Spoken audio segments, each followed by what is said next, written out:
Drawing objects are easily added to a document. You can group these objects so that they are easier to manage by using the techniques discussed in this quick tip.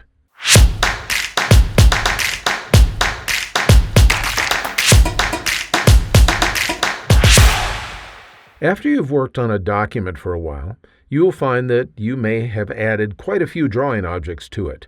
Some of these objects just naturally go together to create other objects. For instance, you can see that I have several drawing objects on the screen, and they even overlap each other. In this case, these drawing objects naturally go together. Word lets you group objects together so that they can be treated as a single object by the program. In this way, you can select an entire group of objects with the same ease that you would use in selecting a single object.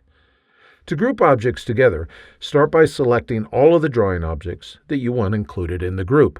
There are 3 objects here, so all I have to do is click on one, and then hold down the Shift key as I click on the others.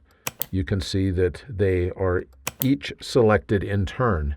Now all 3 of these drawing objects are selected. Now we're going to jump over to the Shape Format tab of the ribbon.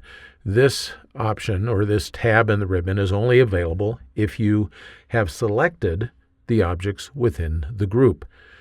Now I'm going to go ahead and over here in the Arrange group, there's an option right here. If I hover over it, you can see it says Group Objects.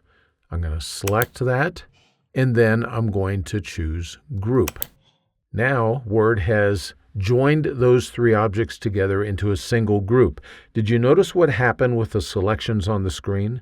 Now it looks like a single object, where before it looked like 3 objects. There was also one thing that happened that you may not have noticed. The text used to wrap around this object.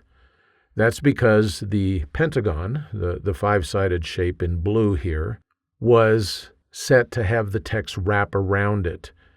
The other 2 objects, the arrow and the circle, were not set up that way. So Word had to make a decision when grouping these as to what to do with them. What it did then was to make them a single object and allow text to not wrap around the object. I can change that any time that I want. All I would have to do is change the settings so that the text wrapped around this new grouped object. The benefit of having things grouped, however, is that they remain in the same position in relation to each other.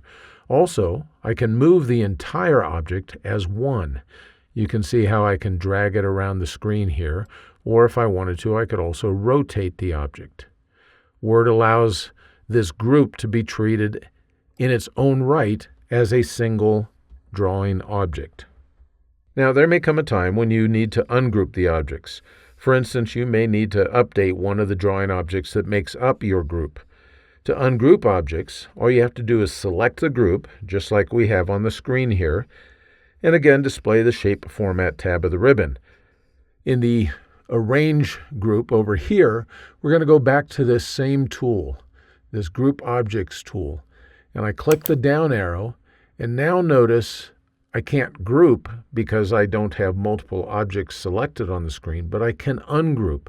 And when I do, we go back to the 3 individual objects that you can see made up the group. I can now update one of those objects or remove it or add an additional object in here, select them all again, and go through the process of grouping them into a single entity. I hope you found this quick tip helpful. If you did, you might consider signing up for the free Word Tips newsletter. Information is in the notes just below this video. Thanks for spending a few minutes with me today.